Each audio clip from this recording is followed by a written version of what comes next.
But just while we're on the courts and the judiciary, you mentioned that there was a huge amount of wastage in the court system. Yeah. I'll just throw in my little anecdote, which I go on. Yeah,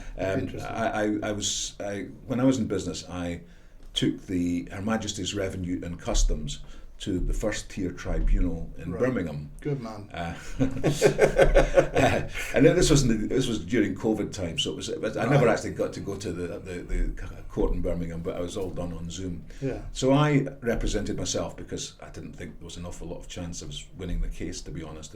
But I enjoyed reading up the background bits of law and so on. Sure. So I ended up, as I say, in this court, and so there was the judge, there was 2 barristers who were being employed by HMRC, and the first question I got was, I got an email through that said, we're planning to set the court time for 2 days. Right. Will that be enough? And I thought about it, and I thought, what I've got to say here will take me about 20 minutes. Yes. So I didn't pick up at the time the significance of this. So as I suspected, my evidence took 20 minutes. The whole thing was done before lunchtime on the first day. But I'm guessing that the judge and all the counsel were all being paid for 2 days. Is that correct? Yes. It's a scam. It's a gravy train. A scam against the taxpayer. And I felt much less. I won the case, by the way, but I felt actually bad about winning it because I'd wasted all this taxpayers' money. Yeah, I've been in court many times when, in my professional role, we've been prosecuting cases. Now I don't get to prosecute cases, although they're my cases. I've worked on them for 6 months to a year or whatever it is, and you know this case inside out, back to front, left and right, and you know the people involved as well, and they know and trust you. And then barristers are brought in, and they say words, and I listen to these words, and I think, well, I could say that.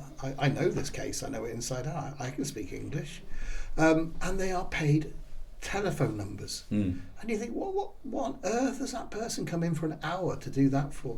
It's just a huge gravy train, and it's like many things. We've got this gravy train in the justice system. We've got this gravy train in local authorities and in councils, and that's one of the reasons that attracted me to reform. Because I'll be honest with you, I was a Labour voter 10 years ago or so, and then I was just in adrift for 10 years until I came across reform, and I just looked at it and I thought, this is common sense. This is what I've been saying, and we have got to smash this gravy train which keeps people down there and keeps other people up here earning shed loads of money. We need to spread it out a bit, spread it out more than a bit actually. So yeah, no, I've seen so many things in courts, I've seen so many things in local authorities, and that's one thing that's really important to me, is we're standing in Lancashire and we've got fantastic candidates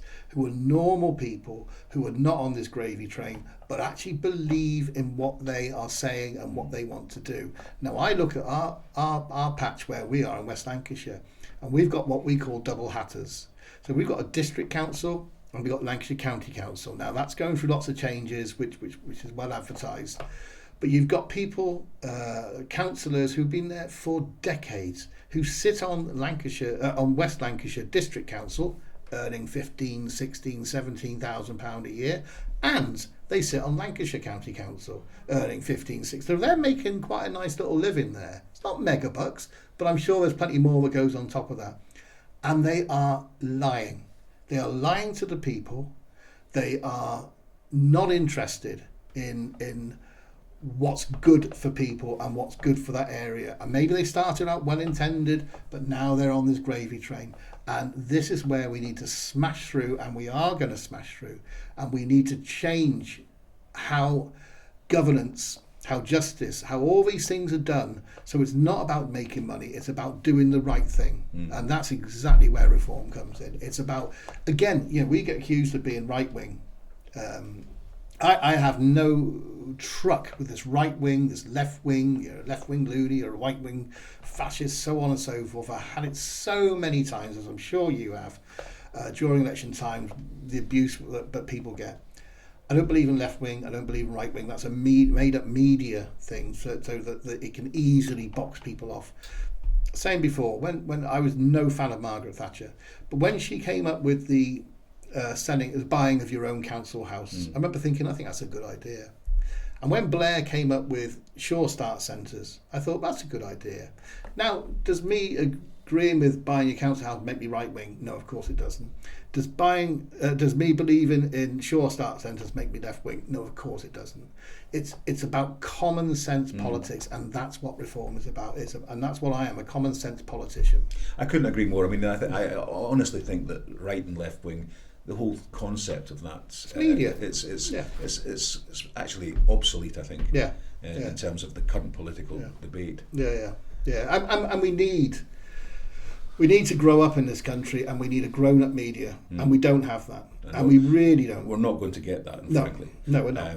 But I mean, the good thing about it is at least we do have alternative media sources, and it's amazing how that is starting to come through in terms of the electorate. Absolutely, I mean, I think more people are watching, GB News and talk radio now than they are the BBC and Channel 4. Yeah, and about time too. But the fact, I mean, they give out figures, don't they? Because I watch it regularly, and they give out figures of how they're beating Sky and BBC combined, and so on and so forth. And that is reflective of what's going on in our country. This huge shift from the legacy parties to reform, and we've just seen the polls of reform at 29%. Did you see the election results from yesterday? From Baxendale. There was three we took over from Labour. That's right. And one tendering. We won from the Conservatives. Yeah. I was looking at we had never stood there before. Right. So the first time we ever stood tendering by-election, we got 45% of the vote. Wow. Conservatives were down to 30. Yeah. It's all moving to reform. Absolutely. And the more and more people wake up to this common sense approach, the more people will start watching GB News, listen to talk radio, the more will start talking to reform. And the less, because I had this through the general elections and the district council I'd stood in last year as well, the less people will call us racist, the less people will not understand or try not to understand. We'll always have a hardcore of Labour who don't like us, that's life. But people are starting to understand what we're about, and they're starting to realise we're not this right-wing extreme part. We're absolutely nothing to do with that at all whatsoever. So, yeah. You and I both know that. We do. I since I joined Reform, which is 2 years, that's all I've been in Reform, 2 years. And I've been to, as we were saying before, Doncaster Conference, Birmingham. I've been to regional events. I've hosted a conference myself, and so on and so forth. I have never met more common sense, intelligent, switched on, normal folk in all my life. Be that candidates, and no racists. No racists. Absolutely. I've not met one racist in my life. I said the other week on this Reform. podcast when the Channel 4 did the scoop, the gotcha thing on Nigel during the election campaign, where they got an actor in the film saying all sorts of stuff. Now, as I said, I knew at the time that could not be true, because I'd been already involved with Reform for a year or so, and of all the interactions I'd had with everybody I'd ever met, I'd never met a racist. No, I haven't. Not one. And it isn't racist, but what drives me crazy working in local government and national government as I have is the equality, diversity and inclusion nonsense that goes on. We love local authority, and this is something we are going to drive out of Lancashire immediately. Love to put everybody in boxes. Everything we do. If you've ever been to any council meetings, you'll know that every proposal, whatever it is, has got to go before it even gets going. Has got to pass two hurdles.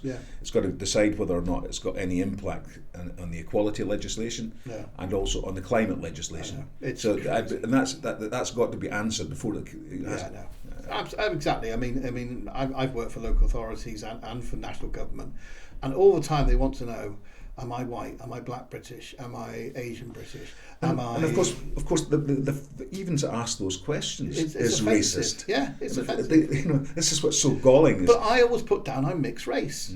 Now I'm clearly a white heterosexual British fella, but I put down I'm mixed race because, and they say no, you can't be, and I said I can. I said because this country has been invaded over the years by the French, the Germans, Italians, you name it. We're very mixed. So I just refuse to answer the question. Yeah. But this is the point, and I saw Nigel speak about this. Who cares what sexual orientation you are, what colour you are, what creed you believe, what religion you are? We're interested in your character, and if you want to be here and contribute to this country, end of. Well, Trump seems to have made big strides in America. Fantastic. He's just swept the whole thing away in one go. Now, I wasn't a Trump fan 9 months ago, and then when I saw him do those executive orders, I just thought, wow, isn't that fantastic? That is actual action there and then. So I just common sense stuff again as well. Brilliant.